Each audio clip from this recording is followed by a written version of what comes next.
What's up, guys? This is the Gamer M review of Star Wars The Force Unleashed for Xbox 360 and PlayStation 3. Enjoy. When making Star Wars The Force Unleashed, the creative directors repeated the same phrase before each meeting. What is the purpose of the game? To kick someone's ass with the Force. If they came through with anything expected for the game, they definitely came through with that. This review follows Darth Vader's secret apprentice, known only by his codename Starkiller, as he roams the galaxy doing Vader's bidding and finding out that what Vader says might not be what he wants to do. This is actually a very interesting story element to a game, considering it continues the Star Wars story and not a completely different story loosely based in the Star Wars universe. The story itself is very good and does a nice job of bridging the gap between episodes 3 and 4. The voice acting is decent for every character. However, Starkiller was done fantastically. While the story is very interesting, the way the game presents it is questionable. What I mean by this is that there are not enough cutscenes to cover the entire story. You don't get the character development I was expecting from the game. To give you an example, Starkiller is supposed to be tutored by the Jedi Rom Koda. However, there is no scenes of training sequences or really anything between the two of them. All of the scenes almost seem rushed as to spit out the story and move on, which is fine for some games, but in a game like this, where the story is a big element, that character development and drama is very important. The gameplay itself is fun. You have over-the-top force powers and get to kill stylishly in any way you want. This ranges from grabbing an opponent and dropping them off a ledge to my personal favorite, the lightning grenade, where you grab an enemy and charge him up with lightning. When you throw him at his buddies, he explodes. This is sort of tarnished later in the gameplay when you face bigger opponents such as AT-STs. These are immune to the stylish kill, and you pretty much revert back to hack and slash. Once you get these big enemies to low health, you can finish them off with a QuickTime event. These are easily pulled off, but they are meant to be, as the player is supposed to enjoy the beautiful and pretty awesome cinematics. In a game like this, it needs to be simple and easy to take out the big targets.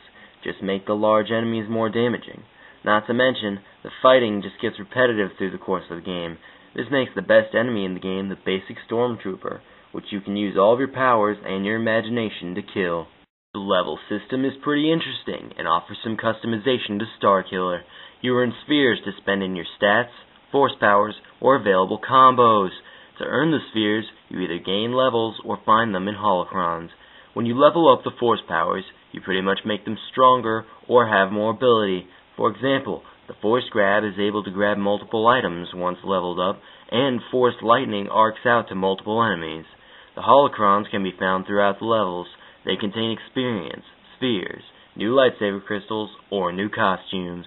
You get to customize Starkiller's look with new colors for his blade, which range from basics to orange and black.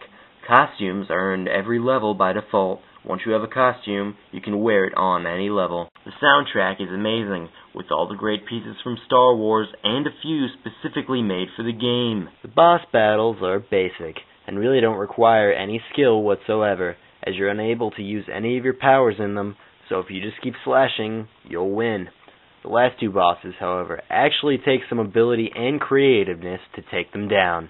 There are puzzles in the game, but they're just items that flash blue to show you can use a force power to pass, which makes it trial and error on which force power will work. The game does offer concept art used when creating the game to unlock, which, if you get the game, is worth checking out. The game will take you about 10 hours to beat. I beat it quicker than that, and I must say it was too short.